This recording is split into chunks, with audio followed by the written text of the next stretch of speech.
ನಮಸ್ಕಾರ ವೀಕ್ಷಕರೇ, ಇಡೀ ವರ್ಷದ ಪುಣ್ಯ ಫಲವನ್ನು ಒಂದೇ ದಿನದಲ್ಲಿ ನೀಡುವ ಅತಿ ಶ್ರೇಷ್ಠ ಪರ್ವಕಾಲ ನಾಳೆ ಅಂದರೆ ನವೆಂಬರ್ 1 ಶನಿವಾರದಂದು ಬಂದಿದೆ. ಇದುವೇ ಕಾರ್ತೀಕ ಮಾಸದ ಶುಕ್ಲ ಪಕ್ಷದ ಏಕಾದಶಿ.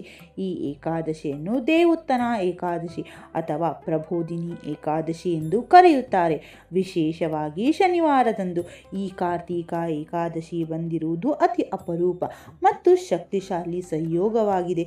ಈ ದಿನದ ಮಹತ್ವ, ಪೂಜಾ ವಿಧಿವಿಧಾನ ಮತ್ತು ಅದೃಷ್ಟವನ್ನು ವೃದ್ಧಿಸುವ ಪರಿಹಾರಗಳನ್ನು ಕುರಿತು ಇಂದಿನ ವಿಡಿಯೋದಲ್ಲಿ ನಾನು ನಿಮಗೆ ಸಂಪೂರ್ಣ ಮಾಹಿತಿಯನ್ನು ಕೊಡುತ್ತೇನೆ.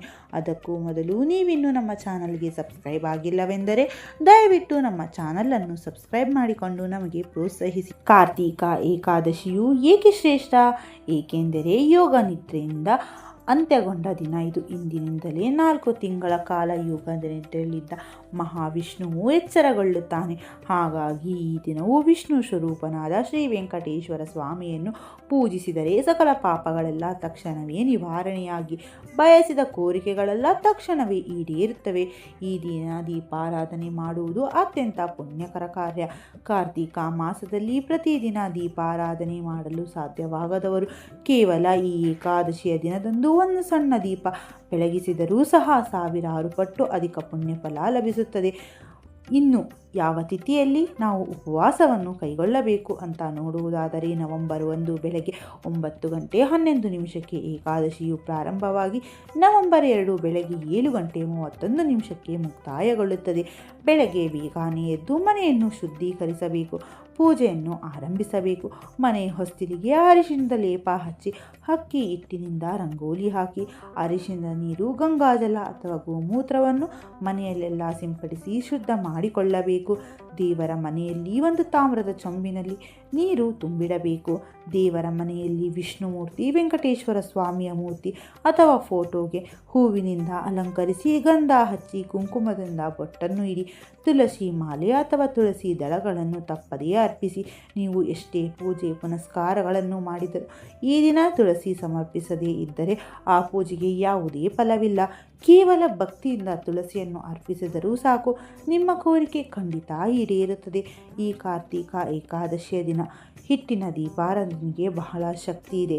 ಇದನ್ನು ತಪ್ಪದೇ ಮಾಡಿ. ಅಕ್ಕಿ ಹಿಟ್ಟಿಗೆ ಸ್ವಲ್ಪ ಬೆಲ್ಲ, ಹಸುವಿನ ತುಪ್ಪ ಮತ್ತು ಹಾಲನ್ನು ಸೇರಿಸಿ ಹಿಟ್ಟನ್ನು ತಯಾರಿಸಿಕೊಳ್ಳಿ.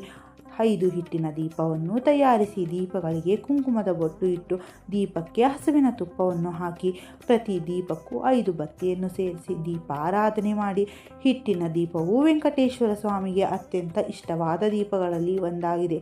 ಯಾರು ಈ ದೀಪವನ್ನು ಬೆಳಗಿಸುತ್ತಾರೋ ಅಂತಹ ಮನೆಯಲ್ಲಿ ಧನಧಾನ್ಯಗಳಿಗೆ ಕೊರತೆ ಉಂಟಾಗದೆ ಐಶ್ವರ್ಯ ತುಂಬಿರುತ್ತದೆ.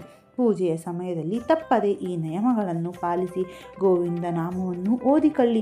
ಓದಲು ಸಾಧ್ಯವಾಗದಿದ್ದರೆ ಓಂ ನಮೋ ಭಗವತೆ ವಾಸುದೇವಾಯ ಎಂಬ ಮಂತ್ರವನ್ನು 21 ಬಾರಿಯಾದರೂ ಪಠಿಸಿ. ಕೊನೆಯದಾಗಿ ಕರ್ಪೂರದ ಆರತಿ ಮಾಡಿ. ಈ ದಿನ ಮುಕ್ಕೋಟಿ ದೇವತೆಗಳೆಲ್ಲ ವೈಕುಂಠ ಲೋಕದಲ್ಲಿ ವಿಷ್ಣುವಿಗೆ ಕರ್ಪೂರದ ಆರತಿಯ ಮೂಲಕ ಎಚ್ಚರಗೊಳಿಸುತ್ತಾರಂತೆ.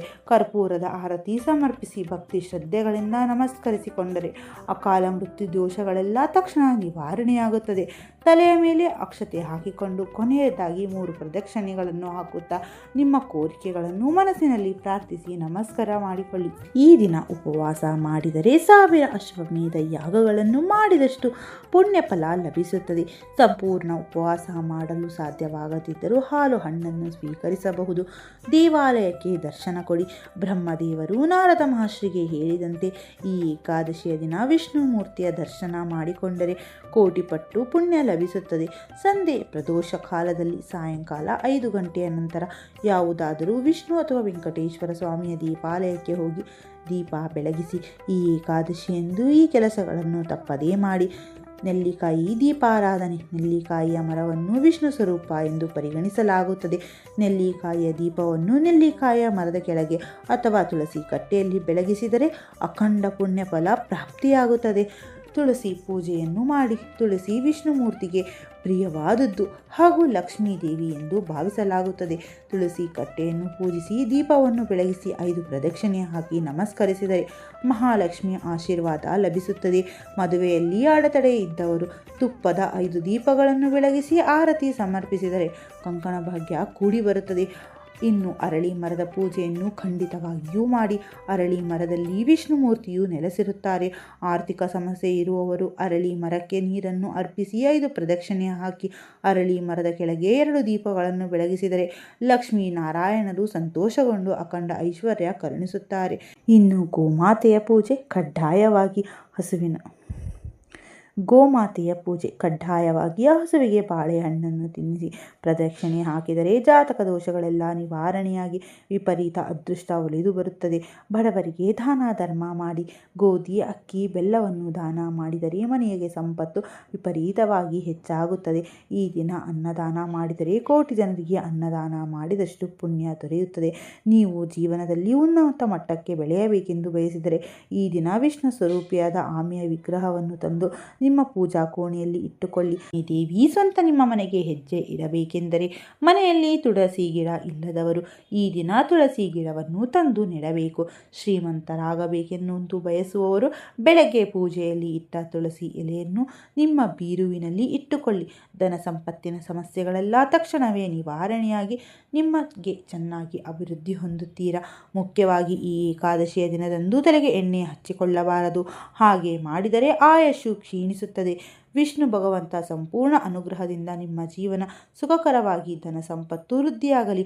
ವಿಡಿಯೋ ಇಷ್ಟವಾಗಿದ್ದಲ್ಲಿ ಮರೆಯದೆ ಲೈಕ್ ಕೊಟ್ಟು ನಿಮ್ಮವರಿಗೆ ಶೇರ್ ಮಾಡಿ. ಇದೇ ರೀತಿಯ ಮನಮುಟ್ಟುವ ಉಪಯುಕ್ತ ಮಾಹಿತಿಗಳಿಗಾಗಿ ನಮ್ಮ ಚಾನಲನ್ನು ಸಬ್ಸ್ಕ್ರೈಬ್ ಮಾಡಿಕೊಳ್ಳಿ. ಮತ್ತೆ ಭೇಟಿಯಾಗೋಣ. ಶುಭವಾಗಲಿ.